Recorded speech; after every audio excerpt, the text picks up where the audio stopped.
Just wondering, even before the game, could you talk about what this week was like for the team with so many guys? Coach Rodell mentioned you were one of the guys dealing with it. How you guys handled the preparation and kind of how that maybe, I don't know if it affected how you guys came into the game.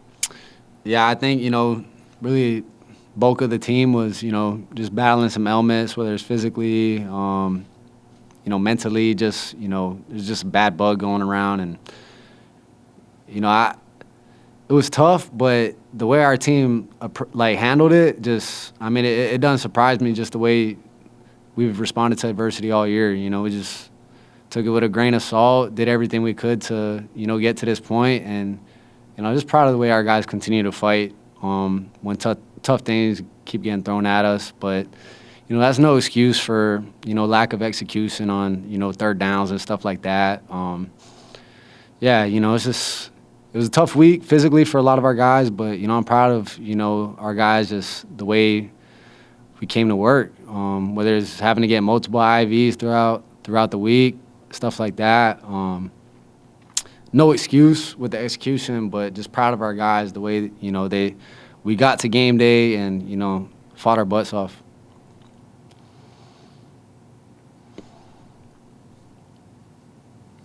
McKenzie, for you guys in the first half, seemed like it was a struggle to move the ball consistently and kind of have continuity. I guess what wasn't working in the first half, and then early in the second half, I guess what kind of changed a little bit for you to get some rhythm there?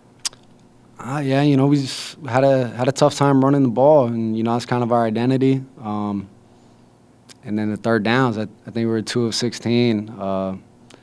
We tried to get some rub routes, and they just kept jumping it. We just didn't execute. And there's a one to Cam McDonald. They brought cover 0 in the second half on a 3rd and 1, and I just missed them, plain and simple. And the possessions throughout the game, they're so few and far between and so precious, especially in these close games that we've been having. We can't waste those. I can't waste those. At the end of the day, we got to put up more than 14 points to win games.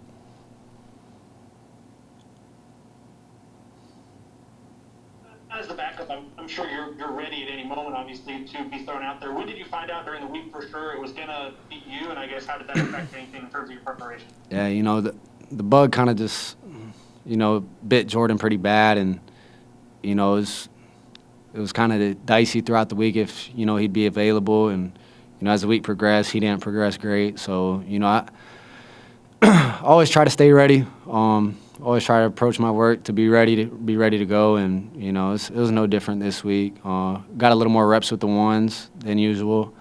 But, I felt confident in the game plan. I felt confident in my ability to execute. There's just some critical situations where we didn't.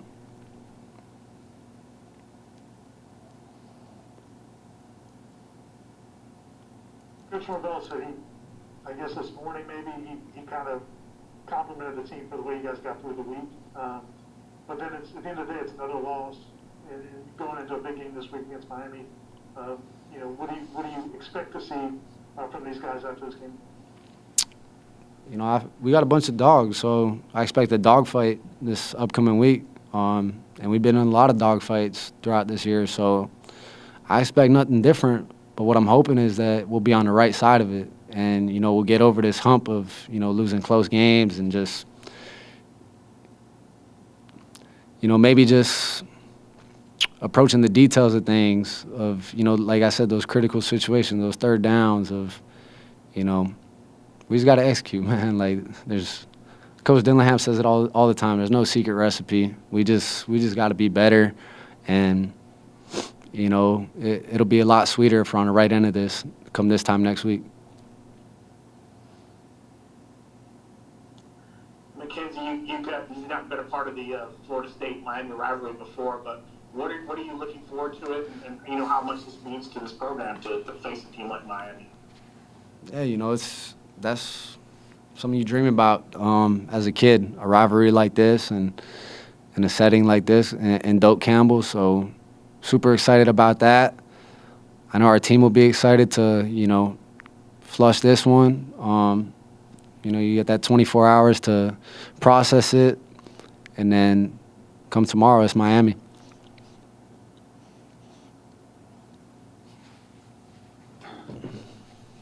Coach Norvell's probably going to get some criticism for the fourth down call on the last drive before they went ahead. They scored their last touchdown. Do you like the way he's aggressive in some of those situations? And how about? And I know you can't speak for your team, but I love what's it. your sense for I love it. As a quarterback, you know, I want the ball in my hand in those situations, and it just comes down to execution. You know, we work rub concepts every week, and you know, they did a good job jumping them. they undercut a lot of those routes that, you know, those are man beaters, and we didn't execute them this week. So got to go back to the drawing board, see what went wrong, see what we can draw up to exploit defenses in those situations. You know, it's tough. It's tough. You know, I think it just, like I said, just comes down to execution in those situations. They're good calls. They're good calls in those situations. The players, we got to go do it. I wanted to ask you about the touchdown to Keyshawn. Kind of a crazy play. I know you had a lot of plays like that throughout your career, but I guess you could talk about the way Keyshawn worked it back from the other side of the route. Yeah, Keyshawn Helton's just a special player and a special dude. On that play, he's running a slot fade to the back corner of the left end zone, and he caught a touchdown in the back corner of the right end zone. And that just speaks to who he is as a person, as a player.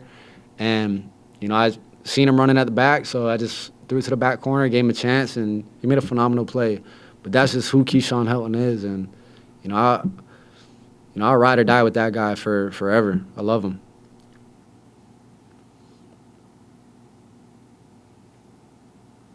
All right. Thank you, McKenzie. Thank you, guys.